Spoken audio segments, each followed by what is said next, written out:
Continuamos entonces con el doctor Abel Mauricio Guerrero. El doctor Abel Mauricio Guerrero es médico de la Universidad del Rosario, es psiquiatra de la misma universidad y es magíster en antropología social de la Universidad de los Andes. Y como lo comentaba antes, tiene su práctica médica en este minuto en Colombia.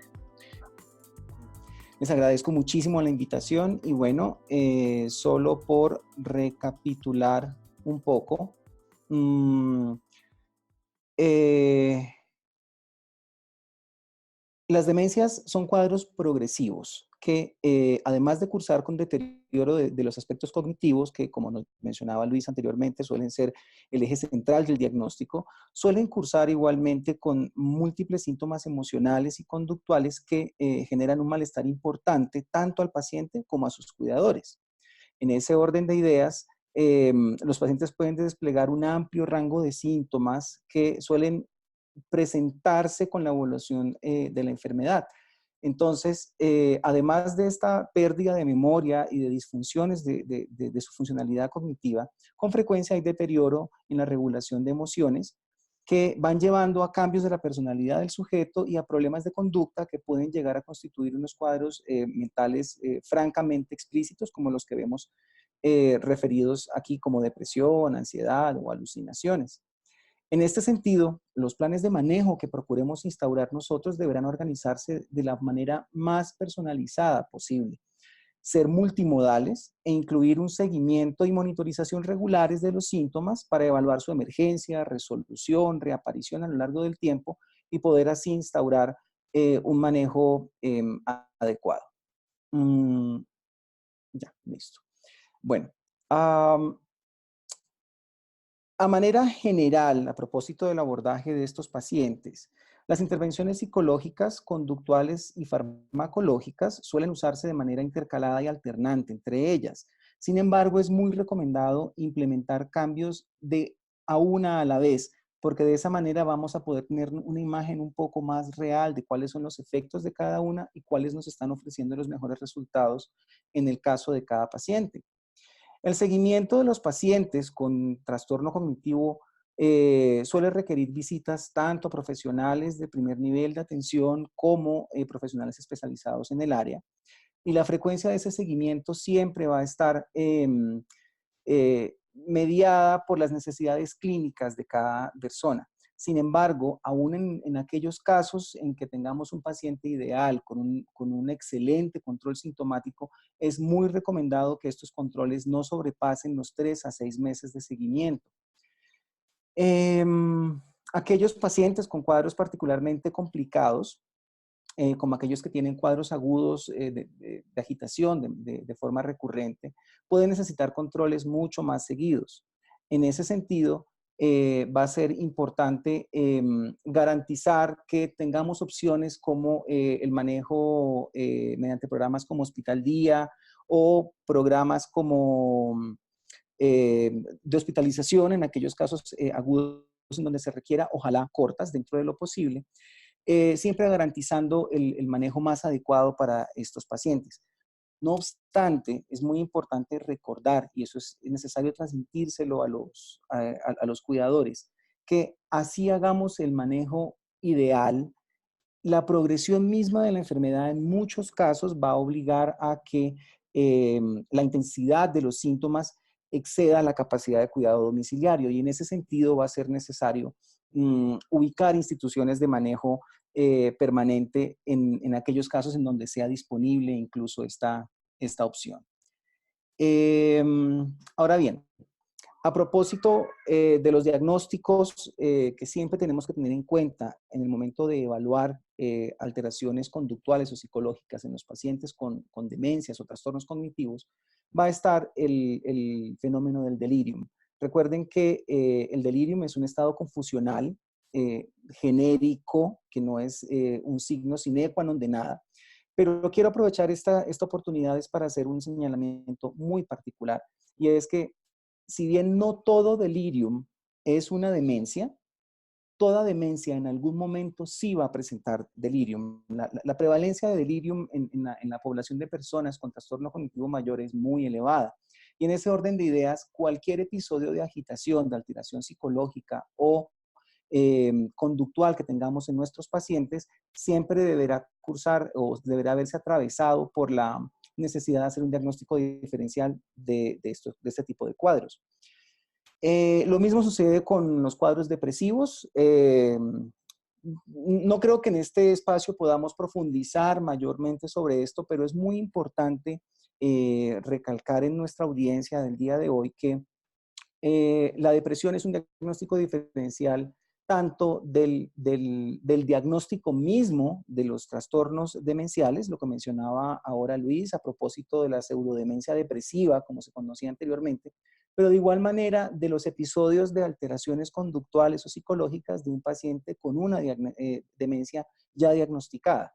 En ese orden de ideas es muy importante tomar en consideración estos dos diagnósticos como fenómenos diferenciales de las problemáticas asociadas a las demencias. Ahora bien, a propósito del cuidador, es muy importante que nos aseguremos que el cuidador está sobrellevando la situación lo mejor posible, de la mejor manera posible, ya que va a ser una manera en que vamos a garantizar a largo plazo el bienestar de la persona con demencia, de nuestro paciente. La frustración le llega aún al mejor cuidador que tengamos de una persona con demencia. El cuidar a una persona con trastorno cognitivo es realmente extenuante. Y en ese sentido, debemos procurar siempre estar pendientes de quién es nuestro cuidador y cómo está haciendo para manejar las situaciones que le están estresando. Bueno, en esta diapositiva solamente quería como señalar un poco cuáles son algunas de las alteraciones conductuales y psicológicas que con más frecuencia generan motivo de consulta en nuestros pacientes. Si bien se pueden presentar desde el inicio de la enfermedad, lo más habitual es que se presenten con el paso del tiempo, con la progresión de la enfermedad. Ahora bien, ¿cuál va a ser nuestro esquema de abordaje básico? ¿Sí? Pues tomando en consideración el espacio de este webinar, es un poco ágil la presentación, pero digamos que este es un mensaje que sí me gustaría que llegara o que quedara bastante claro. Este es un esquema básico, pero de altísima intensidad en el cuidado de nuestros pacientes. La psicoeducación, el manejo de los síntomas psicológicos y conductuales, el mejoramiento de las funciones cognitivas, la promoción del mantenimiento de actividades de la vida diaria, el apoyo al cuidador, no puedo dejar de ser enfático en esto, y las intervenciones farmacológicas finalmente. Ahora bien, con respecto al proceso de psicoeducación, recuerden que no solamente para demencias, sino que en términos generales, la psicoeducación es una intervención psicosocial de alto impacto para cualquier trastorno mental. En este orden de ideas, cuando estamos ofreciendo psicoeducación a los cuidadores, especialmente a los cuidadores de las personas con demencia, es indispensable enviar estos tres mensajes claves. La demencia es una enfermedad cerebral que tiende a empeorar con el paso del tiempo. Aunque no existe cura, se pueden realizar intervenciones para ayudar y apoyar a la persona y su familia. Y si bien se pueden presentar alteraciones conductuales y mentales con la progresión del cuadro, se pueden hacer intervenciones útiles para su control y manejo, ayudando a que el paciente esté cómodo.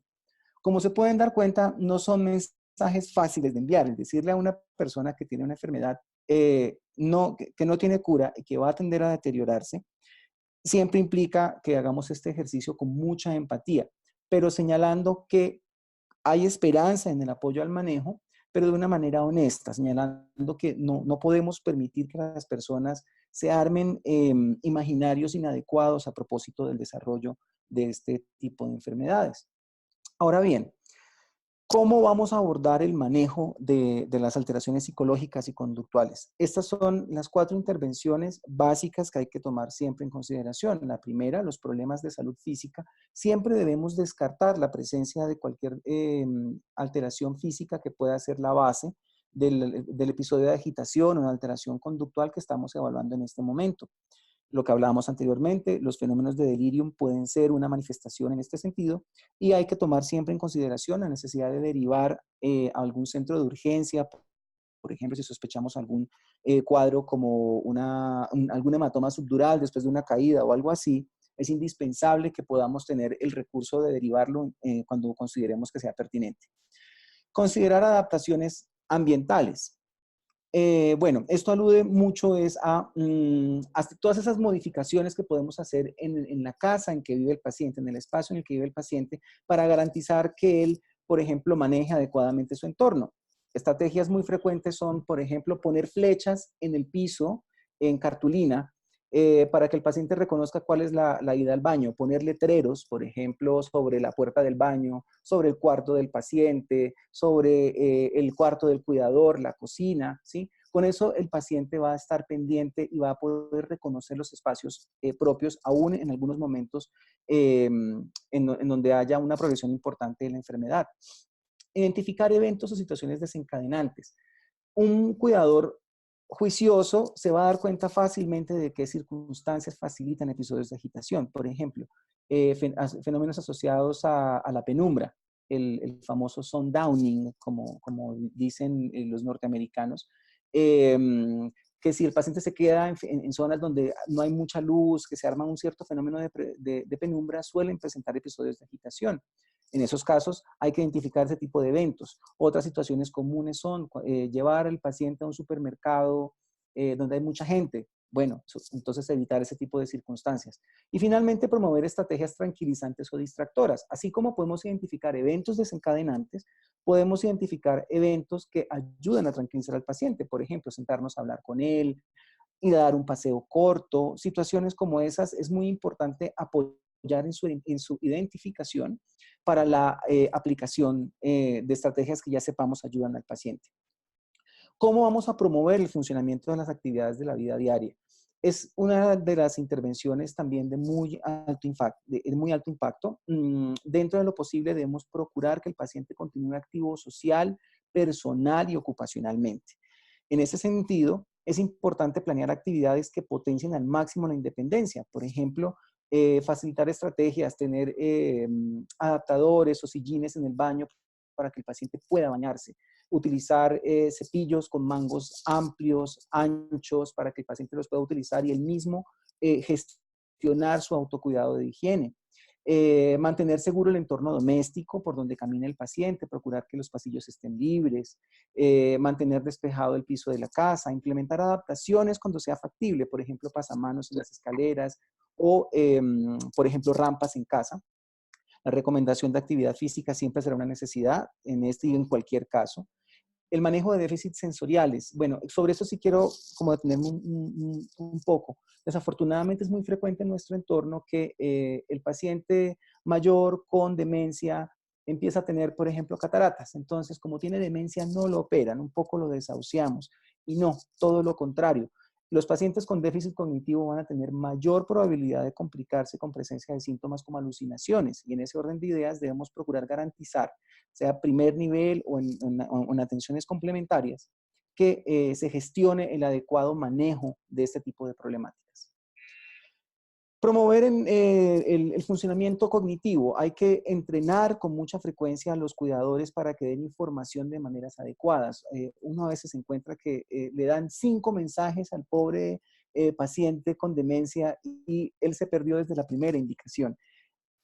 Puede sonar un poco como autoevidente, pero es importante que psicoeduquemos, que entrenemos a los cuidadores en este tipo de gestiones de una comunicación efectiva.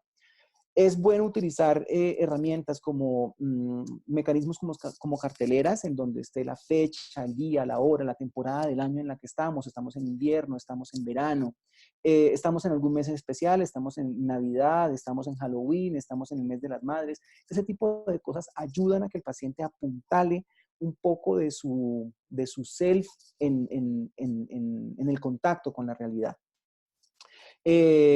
Bueno, la comunicación, como decíamos, procurar que fuera manteniéndola lo más simple posible y basada en oraciones sencillas y claras, con indicaciones muy sencillas y claras. Con respecto al apoyo al cuidador, una vez más, empatizar con él, reconociendo que se trata que el cuidado de una persona con trastorno cognitivo es difícil y que va a tener momentos de frustración y que en ese orden de ideas debemos procurar que haya un apoyo, que él entienda que el paciente se pone hostil, no porque sea con él, sino porque es parte del proceso de la enfermedad. Tenemos que animarlo a buscar apoyo cuando sea necesario. Eh, proporcionar información a los cuidadores a propósito de la demencia, del diagnóstico como tal, su progresión y cómo podemos ayudar para el manejo de los síntomas que van apareciendo, además de ofrecer cuidado de relevo. Los famosos espacios de respiro son muy importantes para el cuidador. Recuerden que un cuidador que presente un burnout o una depresión a propósito del cuidado de un adulto mayor con demencia, tiene mayor riesgo de volverse abusivo, y en ese orden de ideas debemos procurar mantener una adecuada relación de estadiada. Buscar apoyo financiero cuando sea pertinente en algunos contextos sociales. Por ejemplo, hay apoyo económico a personas que son tipificadas con algún tipo de discapacidad mental severa. Entonces, pues es importante reconocer en nuestros propios contextos qué tipo de apoyos podemos ofrecer a las personas.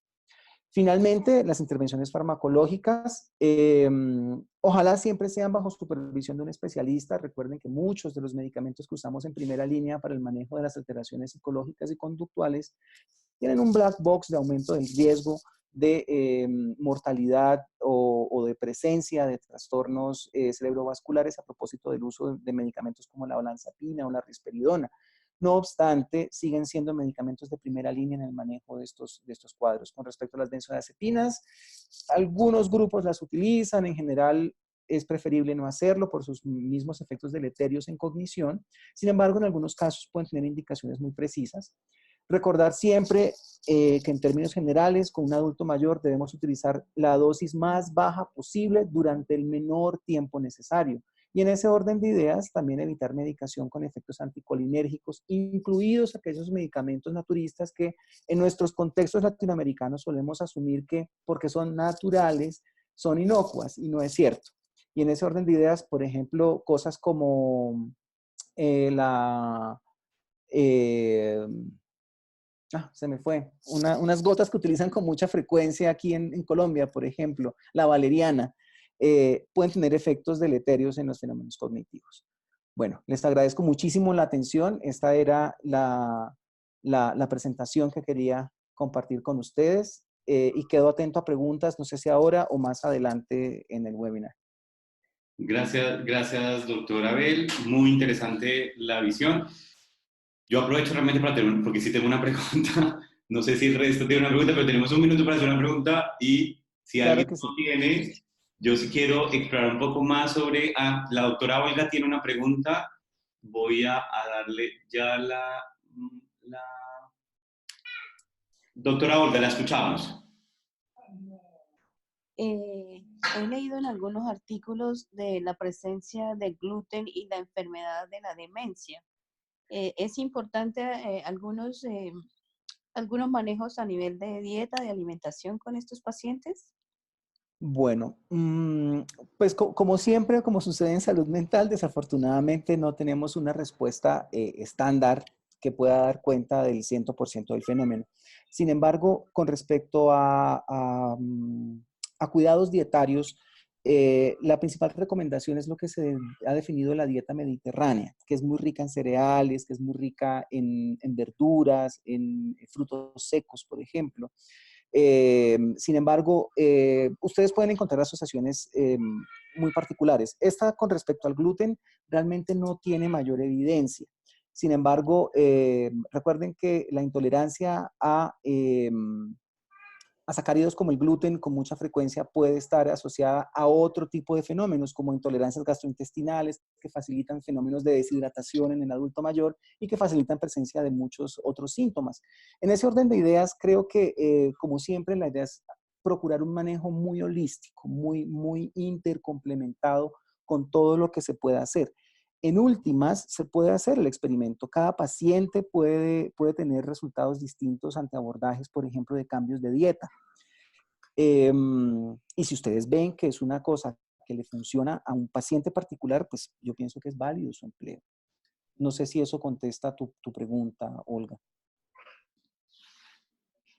Sí, es muy importante lo que usted relaciona a la deshidratación, que yo creo que es lo que más afecta a un paciente anciano. Sí, y por ejemplo, en países, ¿tú eres de Chile? No, de Colombia. Ah, Colombia, ok, bueno, en países, por ejemplo, en donde hay estaciones marcadas durante el verano, es muy frecuente, hay aumento en la incidencia de fenómenos como, por ejemplo, delirium o episodios de agitación asociados a una causa tan sencilla como deshidratación. Y en ese orden de ideas siempre debemos ser precavidos con todo esto. Gracias, doctora, es muy interesante.